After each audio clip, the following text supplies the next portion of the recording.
새벽의 남자 김단태 또 왔습니다. 오늘 나스닥 거의 3% 가까운 상승을 하고 있어요. 근데 요즘에 약간씩 제가 영상을 올리고 나면 반대 방향으로 가는 경향이 있는데 이번에 좀 단반골은 오늘은 좀 없었으면 좋겠습니다. 상승 얘기할 때는 제 말이 그대로 좀 갔으면 좋겠고, 하락을 얘기하는 영상 찍을 때는 단반골은 환영이다, 이런 얘기 드리고, 오늘 다우지수 1.6%, S&P 500도 2.2%, 러셀도 2.2%, 그러니까 전반적으로 상승폭이 상당히 좋고요. 오늘 가장 큰 뉴스는 바로 미국의 신규 실업수당 청구 건수였습니다. 쉽게 말해서 실업자가 얼마나 많냐라는 거고, 이런 지표는 낮게 나오면 낮게 나올수록 좋은 거죠. 왜냐면은 실업자가 적다라는 얘기니까요. 그래서 오늘 나왔던 신규 실업수당 청구 건수는 예상보다 낮게 나오면서 미국의 고용이 아직 생각보다 괜찮구나라는 생각을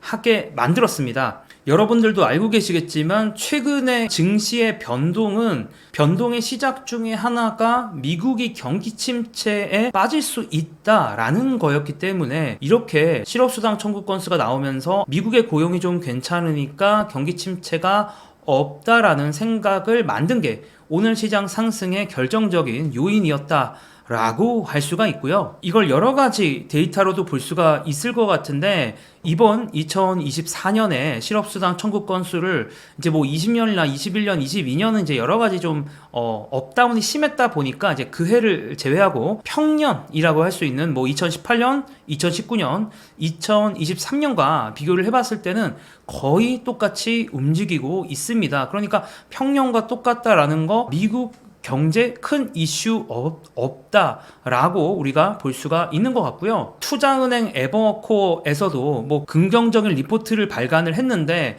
이번에 조정장은 매수 기회다라는 얘기를 했고, 미국 기업들이 12개월 포워드로, 그러니까 12개월 뒤에 벌 그들의 영업이익도 상당히 괜찮다라는 얘기를 하고 있습니다. 자, 그리고 최근에 경기 침체라는 우려가 되게 많았잖아요. 그래서 리세션, 경기 침체를 뜻하는 리세션이라는 단어를 구글에서 검색을 해보면 이렇게 뾰쪽 튀었거든요. 왜냐면 사람들이 리세션 걱정을 많이 했으니까. 근데 정작 보면은 미국의 기업들, 그러니까 실적 발표를 할 때 기업들이 리세션, 경기 침체라는 단어를 실제로 얼마나 사용했는지를 봤을 때는 거의 역대 최소에 가까운 단어죠. 그러니까 만약에 기업들이 경기 침체를 몸소 느끼고 걱정한다면 그들의 실적 발표 때 당연히 경기 침체라는 단어를 얘기했어야 되는데, 이번 분기 같은 경우를 보면은 기업들은 침체라는 단어를 그렇게 많이 이야기하지 않았습니다. 보면은 2021년, 그러니까 경기가 한창 좋을 때랑 좀 비슷한 정도의 수준이죠. 그러다 보니까 좀 안심할 수 있는 부분이 있지 않나 하는 생각이 드는 거죠. 그리고 물론 이건 어제 뉴스긴 한데, JP모건이 최근에 이슈가 됐던 바로 이 엔캐리 트레이드, 그러니까 엔화를 빌려서 이제 글로벌 자산시장에 투자했던 이 글로벌 캐리 트레이드가 이제 4분의 3 정도는, 75% 정도는 이제 어느 정도 좀 다 원복됐다, 언와인드 됐다라는 얘기를 하고 있습니다. 그러니까 거의 다 끝났다, 뭐 약간 요런 얘기죠. 그래서 캐리 트레이드에 대한 공포심이 어느 정도 이렇게 가라앉으면서 오늘의 좋은 분위기에 또 기여를 하지 않았나 싶고요. 물론 걱정되는 부분이 여전히 존재를 하긴 해요. 어떤 게 있냐? 블룸버그에서는 미국 기업에서 해고가 최후의 수단으로 떠오르고 있다. 자, 이런 표현 자체가 미국의 고용 환경이 그렇게 좋지는 않다라는 얘기죠. 그러면서 네 가지 데이터, 그러니까 고용시장이 안 좋아지고 있다라는 얘기를 하면서 주당 노동시간 점점 감소하고 있고요.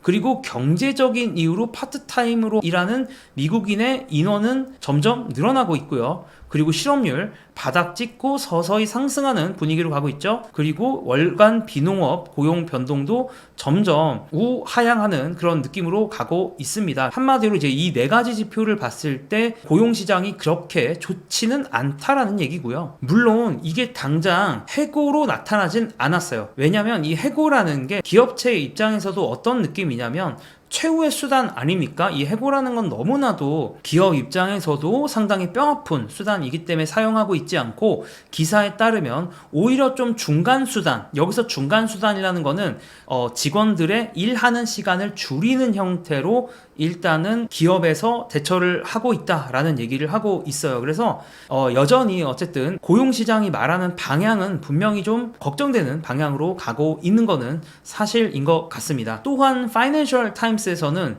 오랫동안 계속되었던 미국의 소비 호황이 흔들리기 시작했다라고 하면서 다양한 데이터들을 제시를 했었고, 자, 그리고 지난주 자료이긴 한데 일본의 엔화 공매도 포지션이 넷으로 봤을 때 롱숏 다 제하고 순수한 그 숏 포지션, 순수한 공매도 포지션이 사상 최고치를 기록했다. 뭐 물론 이제 이래서 이제 최근에 이제 지난주와 이번주 이제 큰 이슈가 있었던 거긴 하죠. 이런 것들이 이제 큰 걱정으로 여전히 좀 남아 있기는 한 것 같습니다. 그리고 그 미국의 많은 업체들이 좀 파산을 하고 있어요. 물론 뭐 14년만큼 요만큼은 아니지만 어쨌든 2022년 정도를 기점으로 해서 파산하는 업체들이 계속 늘어나고 있다. 이런 거는 분명히 걱정이 되는 부분인 것 같고요. 그러다 보니까 연준은 분명히 딜레마가 있는 것 같습니다. 여기서 연준의 딜레마라는 게 금리를 이제 유지를 한다, 혹은 좀 적게 내린다 라고 했을 때는 요즘에 어쨌든 경기 침체 얘기가 조금씩 나오고 있는 건 사실이잖아요. 이런 경우에는 경기 침체로 갈 수 있는 우려가 있고, 근데 만약에 인하를 아주 강하게 한다, 인하를 한다 라고 했을 때는 일본 엔화와의 금리 차이가 줄어드는 이런 상황이 될 수가 있겠죠. 그래서 어떻게 보면 달러화가 금리 인하가 된다라는 게 상대적으로 봤을 때 엔화가 금리 인상이 되는 그런 상황으로 이어질 수 있다라는 거고, 그럼 다시 또 엔캐리 트레이드가 청산이 되는 거 아니냐라는 그런 걱정을 우리가 충분히 해볼 수가 있는 거죠. 자, 그래서 굳이 짤을 만들어 보자면 경기 침체라는 버튼을 누를 거냐, 엔캐리 청산이라는 버튼을 누를 거냐를 연준 입장에서는 이제 선택을 해야 되는, 뭔가 그 절묘하게 딱 그 적절한 그 금리를 딱 가야 되지 않나라는 생각, 고민을 하게 만드는 부분인 것 같고요. 자, 오늘도 또 엔비디아 얘기를 안 할 수가 없어요. 사실 이제 엔비디아 영상을 찍는 이유는 이제 이게 일단 여러분들이 가장 궁금해 하시기 때문에, 오늘 이제 엔비디아가 6.5% 상승을 했습니다.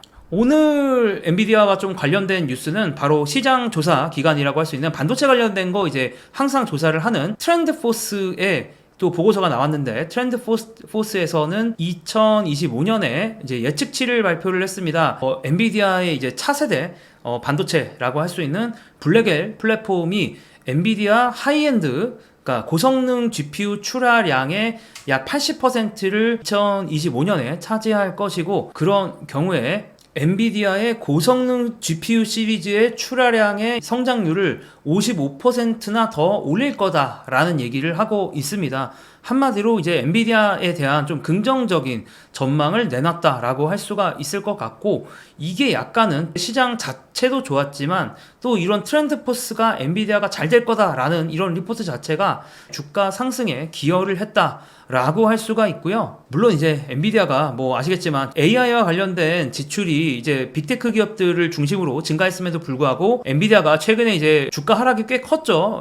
고점 대비해서 거의 25% 하락을 했기 때문에, 그리고 참 차트가 보면 이렇게 내려가는 것 같은, 야 이거 채널 이렇게 또 그림을 그리고 싶어지는 엔비디아의 주가 모습이긴 합니다. 그래서 여전히 뭐 불안함을 지울 수는 없다라고 얘기할 수 있는 것 같고, 분명히 이제 마이크로소프트나 아마존이나 알파벳, 메타 이런 회사들이 다 AI 인프라에 더 투자할 거다라고 얘기를 한 데다가, 사실 슈퍼마이크로 컴퓨터도 뭐 실적 자체는 좀 하회하긴 했지만 그 가이던스라고 하죠, 미래에 우리가 생각하는 매출 자체는 되게 높게 나왔거든요. 그럼 사실 엔비디아한테는 그 어차피 슈퍼마이크로가 이익을 많이 내냐 안 내냐 보다 매출 자체가 엔비디아의 상황과 좀 더 연결될 가능성이 높다 보니까, 사실 슈퍼마이크로의 가이던스가 높게 나온 거는 엔비디아 입장에서는 좋게 해석이 될 수도 있는 건데, 어쨌든 엔비디아는 이런 어떤 순풍에도 불구하고 주가를 좀 하락하는 모습들이 있었죠. 물론 최근에 실리콘밸리에서 인공지능으로 인공지능 회사들이 진짜 수익을 거둘 수 있느냐,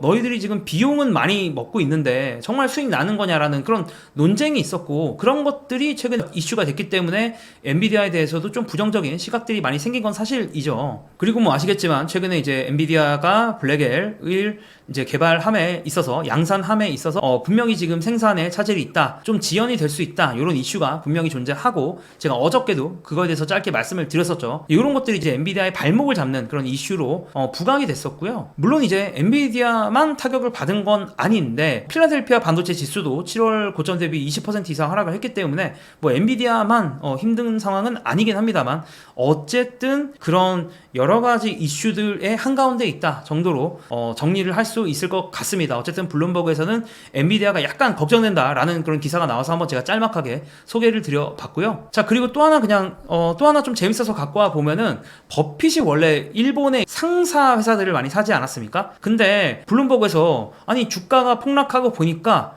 일본의 상사 회사들 좀 박앤세일 아니냐, 야 고맙다 일본 5대 상사 회사 이래야 되는 거 아니냐라는 그런 류의 기사를 썼습니다. 그래서 뭐 이토츠나 마루벤이나 미쯔비시나 스미모토나 미츠이나 이런 회사들이 밸류에이션이 엄청나게 많이 떨어져가지고 거의 올 초 밸류에이션으로 돌아온 그런 감이 좀 있습니다. 그래서 갑자기 이렇게 그 일본 상사 회사를 미는 기사를 써서 한번 또 갖고 와봤고, 또 마지막으로 흥미로웠던 건 이제 오픈 AI 관련된 루머가 좀 있었죠. 그러니까 오픈 AI가 최근에 새로운 어떤 인공지능 모델을 만드는데, 이 모델 프로젝트 명이 스트로베리다라고 하면서 이게 되게 뜨겁게 지금 실리콘밸리에서 말이 많습니다. 그래서 막 샘 알트만이 딸기가 있는 사진을 자기 트위터에 막 올리고, 가만 보면 이 오픈 AI CEO인 샘 알트만이 좀 관종기가 있어요. 그래서 계속 자기들이 뭔가 새로운 거 나올 때마다, 저번에 챗GPT 4.5 나올 때도 좀 그런 느낌을 줬었는데, 이번에도 새로운 어떤 스트로베리라는 프로젝트에 대해서 계속 이렇게 티징? 약간 스포를 하고 있는 듯한데, 최근에 또 모 트위터 쓰시는 분께서 웰컴 투 레벨 2라고 하면서, 야 레벨 2에 온 걸 환영해, 너의 기분이 어떠니? 뭐 이렇게 물어봤어요. 그랬더니 샘 알트만이 이거에 대해서 답을 뭐라고 했냐면, 너무 끝내준다, 어메이징하다, 사실 솔직히 말하면 어메이징하다 라고 답을 했습니다. 샘 알트만은 레벨 2의 느낌이 아주 어메이징하다라는 건데, 레벨 2라는 게 뭐냐, 이제 많은 사람들은 이 레벨 2라는 것 자체가 인공지능의 어떤 단계를 말하는데, 자 1단계가 이제 우리가 흔히 알고 있는 챗GPT 같은 것들을 레벨 1이라고 많이 해요. 그래서 챗봇 수준으로 대충 이제 대화가 되는 인공지능을 레벨 1이다라고 하고, 레벨 2로 가면 인간 수준의 문제를 해결할 수 있는 추론 능력을 가진 그런 것을 레벨 2 인공지능이다 라고 하거든요. 그래서 샘 알트만이 이렇게 뭔가 얘기하는 이 스트로베리, 그러니까 딸기 프로젝트가 왜 딸기지? 근데 어쨌든 딸기 프로젝트가 추론 능력을 가진 게 아니냐, 이게 계속 예전부터 루머가 있었거든요. 근데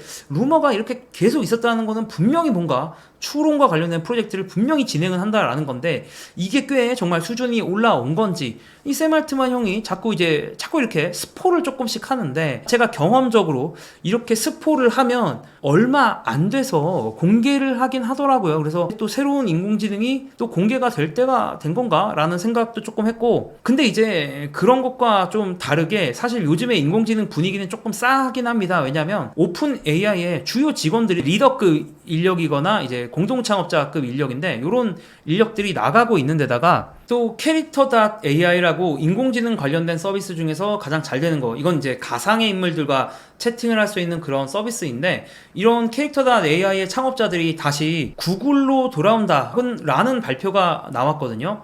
이런 거 자체가 사실 챗GPT만큼은 아니어도 캐릭터.ai는 스타트업 인공지능 관련된 서비스 중에서 가장 잘 나가고 있었던 서비스인데, 그런 서비스를 하는 회사의 창업자들이 다시 구글로 돌아온다는 것 자체가 캐릭터.ai, 그러니까 인공지능 서비스가 그렇게 잘 되지는 않는다라는, 최근에 이 스타트업 업계가 살짝 그렇게 분위기는 안 좋았었거든요. 그런 분위기가 안 좋은 와중에 오픈 AI가 새로 출시할, 아마 이제 이 정도로 스포를 하면은, 이 정도로 티징을 하면 곧 출시할 것 같은데, 이게 또 인공지능 관련된 투자 심리를 바꿀 수 있을지 우리가 한번 기대를 해볼 필요가 있을 것 같습니다. 그럼 저는 또 테크뉴스, 주식 뉴스로 돌아오도록 하겠습니다. 감사합니다.